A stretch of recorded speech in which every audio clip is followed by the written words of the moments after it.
സാമ്പത്തിക ഞെരുക്കത്തിലുലയുന്ന ഒരു പാകിസ്ഥാനെ തന്നെ നമുക്കിപ്പോൾ കാണാൻ സാധിക്കുന്നത്. മാത്രമല്ല, നിശ്ചയിച്ച വായ്പയുടെ അടുത്ത ഗഡു നൽകണോ അല്ലെങ്കിൽ എന്ന കാര്യത്തിൽ IMF ഇപ്പോൾ യോഗം ചേരുകയാണ്. കാരണം പാകിസ്ഥാന്റെ ഒരു സാമ്പത്തിക സ്ഥിതി അത് തുടക്കം മുതലുണ്ടായിരുന്ന ഇന്ത്യയുമായി ബന്ധപ്പെട്ട ഈ ഒരു സംഘർഷം വഷളാകുന്നതിന്റെ തുടക്കം മുതലുണ്ടായിരുന്നു. അപ്പോൾ തന്നെ സാമ്പത്തിക ഞെരുക്കത്തിൽ തന്നെയായിരുന്നു പാകിസ്ഥാൻ. അത് ഇനിയും കൂടുതൽ രൂക്ഷമാകാനുള്ള ഒരു സ്ഥിതി തന്നെയല്ലേ നിലവിൽ നിലനിൽക്കുന്നതും. പക്ഷേ സൂചിപ്പിച്ചതുപോലെ തന്നെ നമുക്കറിയാം, ഓപ്പറേഷൻ സിന്ദൂറിലൂടെ കനത്ത തിരിച്ചടിയാണ് ഇന്ത്യ നൽകിക്കൊണ്ടിരിക്കുന്നത്. ഇരു രാജ്യങ്ങളും തമ്മിലുള്ള സൈനിക ഏറ്റുമുട്ടലൊക്കെ അതിർത്തിയിൽ തുടർന്നുകൊണ്ടിരിക്കുകയാണ്. അതിനിടയിലാണ് പാകിസ്ഥാൻ വലിയ രീതിയിലുള്ള ഒരു ഞെരുക്കത്തിലാണ്, അതിലേക്കാണ് പോകുന്നത് എന്നാണ് മനസ്സിലാക്കുന്നത്. പെട്രോൾ കിട്ടാനില്ല, വിലക്കയറ്റ അതിരൂക്ഷം, അങ്ങനെ തുടങ്ങി അവിടുത്തെ സാധാരണക്കാരായ ജനങ്ങൾക്ക് വലിയ രീതിയിൽ ബുദ്ധിമുട്ടുണ്ടാക്കുന്ന തരത്തിലേക്ക് പാകിസ്ഥാൻ മാറി. അതിനിടയിലാണ് ഇന്നിപ്പോൾ വളരെ നിർണായകമായ ഒരു യോഗം നടക്കാൻ പോകുന്നത്. IMFന്റെ ഒരു യോഗമാണ്. അതിൽ പാകിസ്ഥാന് കടം കൊടുക്കുമോ, വായ്പ കൊടുക്കുമോ എന്നുള്ളതാണ് ഏറെ നമ്മൾ കാത്തിരിക്കുന്ന ഒരു ചോദ്യവും. എന്തായാലും പാകിസ്ഥാന്റെ വിധി ഇന്നറിയാമെന്ന് തന്നെ നമുക്ക് പറയാം. കാരണം IMFന്റെ ഇന്നത്തെ ഈ ഒരു യോഗത്തിൽ പാകിസ്ഥാനെതിരെ വലിയ രീതിയിലുള്ള ഒരു പിടിമുറുക്കം ഉണ്ടാകുമോ എന്നുള്ളത് തന്നെയാണ് നമ്മൾ. എന്തായാലും പാപ്പരത്വത്തിനായിട്ട് പടിവാതിക്കൽ തന്നെയാണ് പാകിസ്ഥാൻ എത്തി നിൽക്കുന്നത് എന്നുള്ളതാണ് വിദഗ്ധർ അഭിപ്രായപ്പെടുന്നത്. അതുകൊണ്ട് തന്നെ അയൽ രാജ്യത്തിന്റെ ഒരു ഭാവി അത് എന്ത് തരത്തിലാകും എന്നുള്ളത് നമ്മൾ കാത്തിരുന്ന് കാണേണ്ട കാര്യം തന്നെയാണ്. എന്തായാലും സാമ്പത്തിക ഞെരുക്കത്തിലാണ് രാജ്യം എന്നുള്ള കാര്യം ഉറപ്പാണ്. അതിനിടയിലാണ് വായ്പ എടുക്കാനും അതിന്റെ വായ്പയുടെ അടുത്ത് നൽകണമോ എന്നുള്ള കാര്യത്തിൽ ഇന്നൊരു IMFന്റെ ഒരു യോഗം ചേരുന്നത്. ഇവർ $1.3 ബില്യൺ പാകിസ്ഥാന് ലഭിക്കുമെന്നുള്ള ഒരു പ്രതീക്ഷയിലിരിക്കുന്നത്. പക്ഷേ നമുക്കറിയുന്നത് പോലെ പഹൽഗാം ഭീകരാക്രമണത്തെ തുടർന്നൊക്കെ പാകിസ്ഥാനെ തുടർ വായ്പ അനുവദിക്കുന്നതിനെ ഇന്ത്യ ശക്തമായി തന്നെ വിയോജിച്ചിട്ടുണ്ട്. അതുകൊണ്ട് തന്നെ ഇത്തരത്തിൽ ഈ വായ്പ നൽകരുത് എന്നുള്ളതാണ് ഇന്ത്യ IMFനോട് നിർദ്ദേശിച്ചിരിക്കുന്നത്. അതിൽ എന്ത് തീരുമാനത്തിലേക്ക് എത്തുമെന്നുള്ളതാണ് ഇന്ന് കാത്തിരുന്ന് കാണേണ്ടത്. ഈ ഫണ്ടുകളൊക്കെ അയൽ രാജ്യത്തെ ഭീകരവാദ പ്രവർത്തനങ്ങൾക്ക് നൽകുന്നു, ഭീകരവാദത്തെ പ്രോത്സാഹിപ്പിക്കുന്നു തുടങ്ങിയ കാര്യങ്ങളൊക്കെ ഞങ്ങളായി തന്നെ വാദിക്കുന്നതാണ് പാകിസ്ഥാനെതിരെ. അതുകൊണ്ട് തന്നെ അത് ശരിവെക്കുന്ന കാര്യങ്ങളാണ് നമ്മൾ കണ്ടുകൊണ്ടിരിക്കുന്നതും.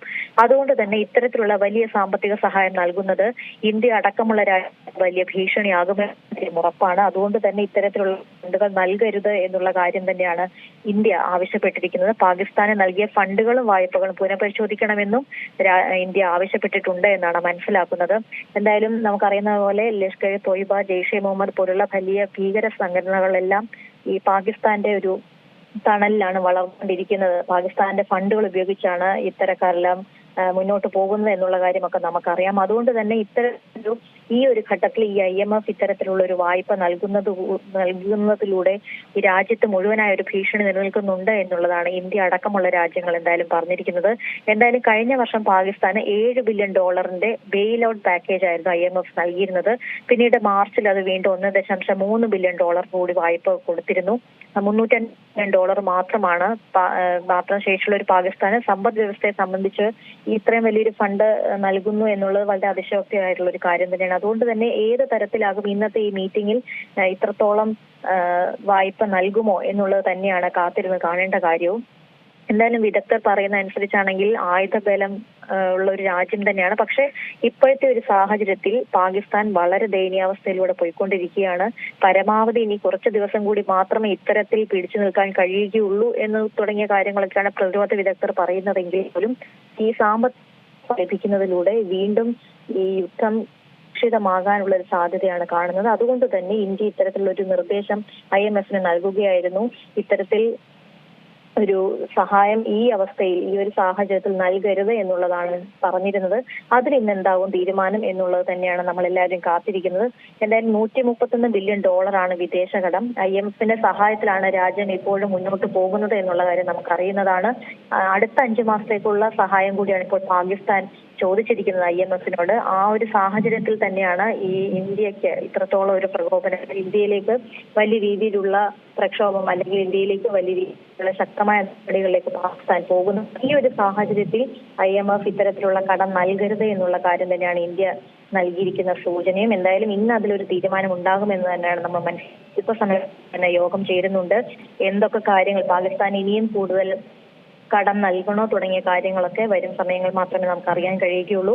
എന്തായാലും ഇതുമായി ബന്ധപ്പെട്ട് ഇന്ത്യ അടക്കമുള്ള രാജ്യങ്ങൾ ആവശ്യപ്പെട്ടിട്ടുണ്ട്. കാരണം ഭീകരവാദത്തെ വളർത്തുന്ന ഒരു രാജ്യം തന്നെയാണ് പാകിസ്ഥാൻ. അത്തരത്തിൽ ഇനിയും പാകിസ്ഥാൻ ആസ്ഥാനമായി പ്രവർത്തിക്കുന്ന ഭീകരവാദ സംഘടന ജമ്മു കശ്മീരിലെ പഹൽഗാമിൽ നടത്തിയ ആക്രമണത്തിന് പിന്നാലെ ഇന്ത്യയും പാകിസ്ഥാനും തമ്മിലുള്ള ഒരു നയതന്ത്ര ബന്ധം ചരിത്രത്തിൽ തന്നെ ഏറ്റവും മോശം സ്ഥിതിയിലേക്ക് പോയിരിക്കുകയാണ്. എന്തായാലും ഇതുമായി ബന്ധപ്പെട്ട് നമുക്കിനി അറിയേണ്ടത് IMF പാകിസ്ഥാന് വായ്പ കൊടുക്കുമോ ഇല്ലയോ എന്ന് തന്നെയാണ്. എന്തായാലും ഈ ഭീകരവാദത്തെ വളർത്താനായി പാകിസ്ഥാൻ പണം ചെലവാക്കുന്നുവെന്ന ഇന്ത്യയുടെ ആരോപണം അത് ശരിവെക്കുന്ന തരത്തിലായിരിക്കുമോ റിപ്പോർട്ടുകൾ വരുന്നത് എന്നുള്ളതും നമുക്ക് നോക്കിക്കാണേണ്ടതുണ്ട്. നീതയാണ് വിശദാംശങ്ങൾ നൽകിയത്.